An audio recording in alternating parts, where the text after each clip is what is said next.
আজকে আমাদের একদম সামনের থেকে দর্শন হয়েছে। আর এই দেখো এই উত্তরীয়টা আমার সোনাকে দিল। ঠাকুর আমাদের আজকে খুব সুন্দর দর্শন করিয়েছে স্নান বেশে।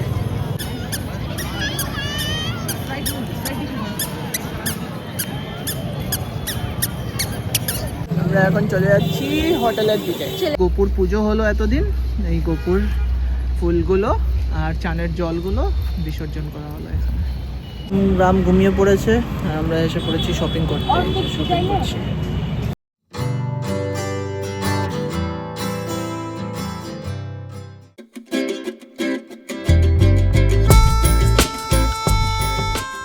শুভ সকাল, জয় জগন্নাথ। জয় জগন্নাথ। আমার গেটআপ দেখেই বুঝতে পারছি আমি অলরেডি শাড়ি পরে নিয়েছি। ঠান্ডার কাপড়ের জন্য কিছু দেখা যাচ্ছে না, পরে দেখাবো। এখন আমরা যাচ্ছি মন্দিরে। রিক্সা করে সোজা চলে গেলাম ক্লক রুমের দিকে। সেখানে আমাদের মোবাইল, জুতো, ব্যাগ সব জমা করে পেছনের দিকে একজন পান্ডার সাহায্যে আমরা সোজা চলে গেলাম গর্ভগৃহের ভেতরে জগন্নাথ মহাপ্রভুর স্নান বেশ দেখতে। যেহেতু আমরা সকালবেলা গেছিলাম তখন স্নান বেশের দর্শন ছিল, আর দর্শনও দিলেন ভগবান সুন্দরভাবে। পুজো শেষ হয়ে গেছে, আমরা বেরিয়ে পড়েছি। এখন আমরা আজকে দেখলাম স্নান বেশ। নিয়েছি তিলক। আমরা যাচ্ছি সামনে মন্দিরের সামনে, কিছু ফটো তুলবো, তুলে তারপরে এই যে সোনা বাবা আর গপু মা যাচ্ছে কোথায়? হ্যাঁ, একটা কথা বলা হয়নি, আজকে আমাদের একদম সামনের থেকে দর্শন হয়েছে। আর এই দেখো এই উত্তরীয়টা আমার সোনাকে দিল। ঠাকুর আমাদের আজকে খুব সুন্দর দর্শন করিয়েছে স্নান বেশে। এখন সিংহদ্বারের দিকে কিছু ফটো তুলবো, তুলে তারপরে বেরিয়ে যাবো।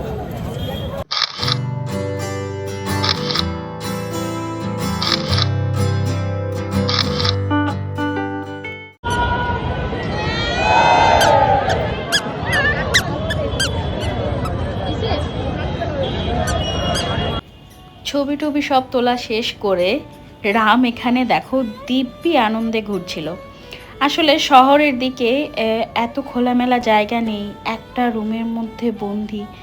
তাই জন্য বাচ্চারা যখন খোলামেলা জায়গা পায় তখন সত্যি ওদের আর বাধা দেওয়া যায় না, আর ইচ্ছাও করে না। দেখতে বেশ ভালো লাগছিল, পুরো গ্রাউন্ডটা একদম ঘুরে বেড়াচ্ছিল। তখন রাম জাস্ট হাঁটাটা শিখেছে, নতুন নতুন হাঁটতে শিখেছে আর এক্সপ্লোর করছিল ভীষণ। চতুর্দিকে গান বাজনা হচ্ছিল, হাততালি দিচ্ছিল, তারপরে হামাগুড়িও মাঝে মাঝে দিয়ে দিচ্ছিল, কারণ নতুন নতুন হাঁটা শিখেছে। তাই জন্য ওর অত হাঁটতেও ইচ্ছা করছিল না, খুব এনজয় করেছে ও। তাই জন্য ভাবলাম ঠিক আছে, ছবি তোলা হয়ে গেছে, ও একটু সময় এনজয় করে নিক, তারপরে না হয় যাওয়া যাবে, কি আছে, দর্শন হয়ে গেছে ঠিকঠাক, ওর খাওয়াও হয়ে গেছে সকালে। তাই জন্য ভাবলাম লেটস এনজয়। আর ওকে দেখে আমার তো ভীষণ আনন্দ হচ্ছিল, আমার নয় শুধু, ওর বাবারও। আশেপাশে সবাই এসে দেখছিল, তিলক কাটা ছোট্ট বাচ্চা, পাঞ্জাবি পরা, সবাই এসে ওকে দেখছিল। খুব ভাল লাগছিল ওকে এরকম দেখে।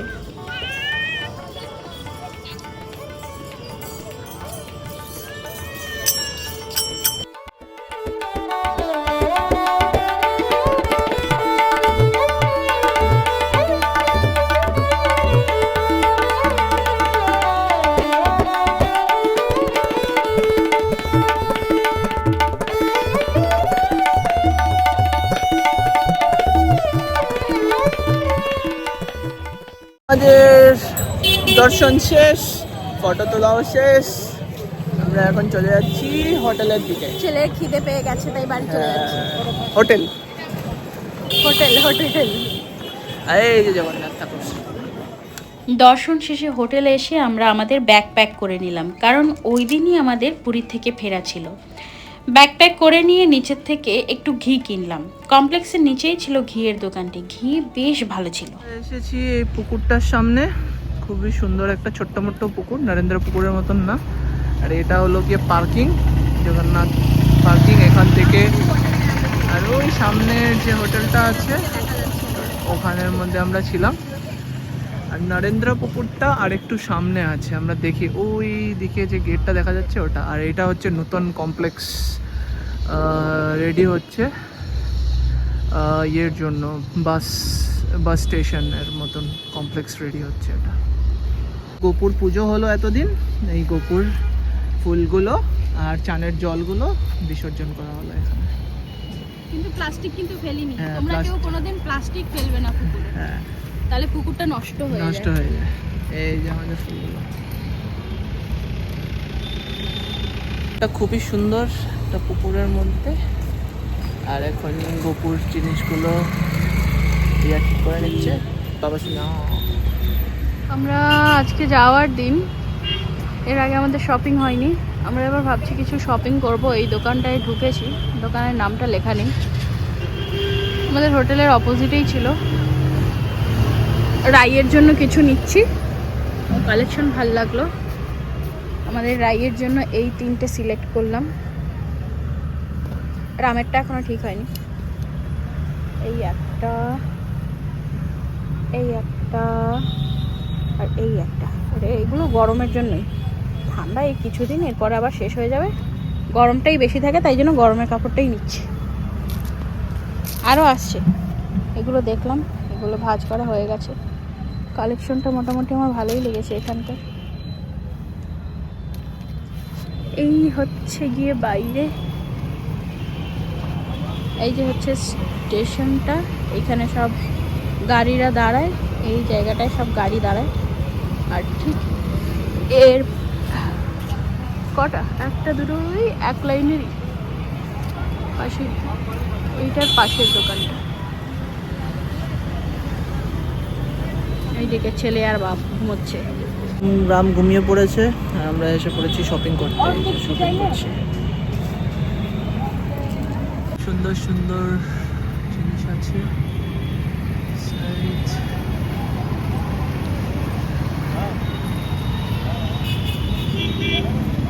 কাপড়ের শপিং শেষ, এই যে ব্যাগ। আর এখন আমরা গোপুর জন্য এই দোকানটার থেকে কাপড় দেখছি, কিছু নেই। এখন বসে পড়েছি খেতে।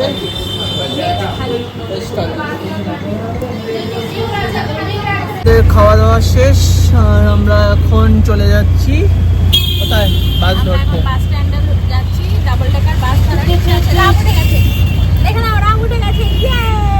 খাওয়া হয়ে গেছে আমাদের তিনজনেরই। রামও ভাত খেলো, হ্যাঁ রাম ভাত খেলো ডাল দিয়ে, আলু সেদ্ধ দিয়ে, একটু পনির দিয়ে খেলো। আর আমরা খেয়েছিলাম খালি, তোমাদেরকে দেখালাম। এবার বাড়ি ফেরা, না বাড়ি ফেরার আগে আমার ভাইয়ের সাথে দেখা করে তারপরে বাড়ি ফেরা। কালকে আমাদেরকে ড্রাইভার দাদা গুপ্ত বৃন্দাবন নিয়ে গেছিলো, উনি এসে পড়েছে, ওনার সঙ্গেই যাচ্ছি আমরা। উনি খুবই ভালো, নেক্সট টাইম আসলে পরে আমরা ওনার সঙ্গেই ঘুরবো, ফোন নাম্বার আছে আমাদের কাছে। পুরীর বাজার, ফলের আর সব কিছুর মার্কেট, অনেক বড় মার্কেট। লাস্ট টাইম আমরা এসেছিলাম এখানে, অনেক ফল নিয়েছিলাম, ফলগুলো ভালো ছিল আর রেটটাও ভালো ছিল ফলগুলো।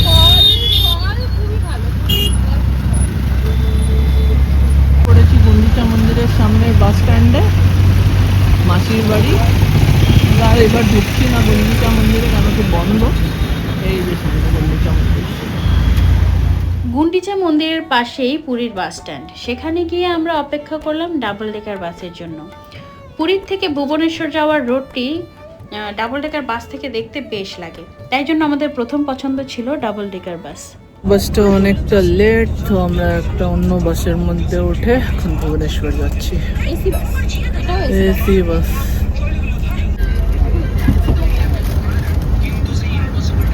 থেকে নেমে এখন ভুবনেশ্বর স্টেশনে এসে পড়েছি।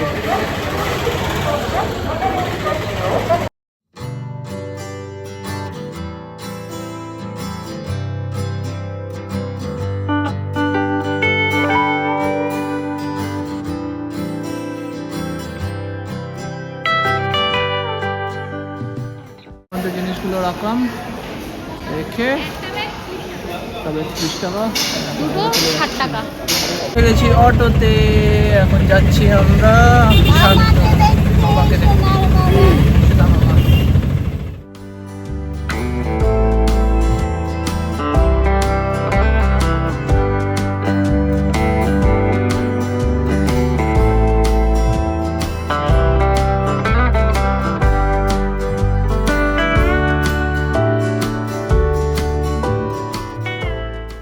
3 hours later. আমার ভাই কিটে পড়ে, ওখান থেকে বিটেক করছে, সেখানেই ওর সাথে দেখা করতে গেছিলাম হস্টেলে। ওর সাথে দেখা হওয়ার পরে এতটাই ইমোশনাল হয়ে গেছিলাম ওকে দেখে, বেশ রোগা হয়ে গেছে, খাওয়া দাওয়া ঠিকঠাক করছে না, তাই জন্য আর কিছু শ্যুট করার কথা মাথায় আসেনি। ওর সাথে একটু সময় টাইম স্পেন্ড করলাম, তারপরেই আমাদের যেহেতু আজকে রাতেই ট্রেন, চলে গেলাম সোজা রেলওয়ে স্টেশনে। শেষ শান্তর সঙ্গে এখন আমরা চলে যাচ্ছি রেলওয়ে স্টেশন, ট্রেন বোর্ড করবো। আর রাম ঘুমিয়ে পড়েছেন চুটকি বেঁধে। প্ল্যান করছি যে আমরা কটক ভুবনেশ্বর থেকে কটকটাও করবো আর এক্সপ্লোর করব পুরো নেতাজির বার্থ প্লেসগুলো। হ্যাঁ, কলিঙ্গ রাজার কি কি আছে না আছে ওইগুলো একটুখানি এক্সপ্লোর করবো।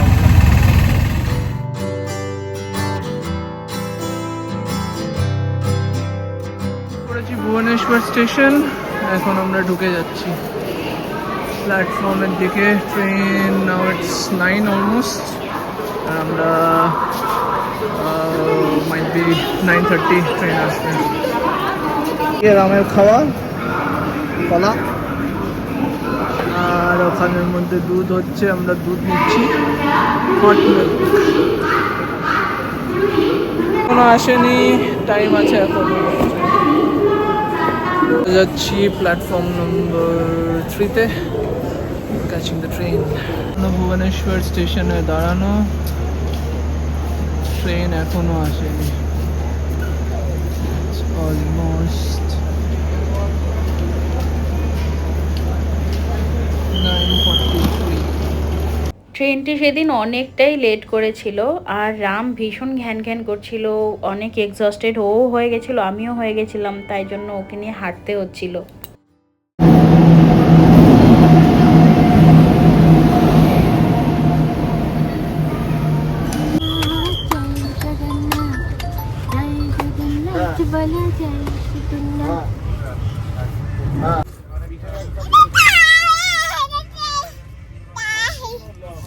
টাটা করে দাও, tata tata tata tata tata tata.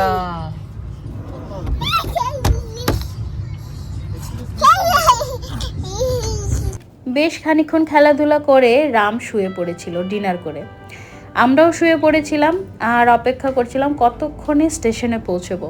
আর ভাল লাগছিল না, এত টায়ার্ড হয়ে গেছি সারাদিনে।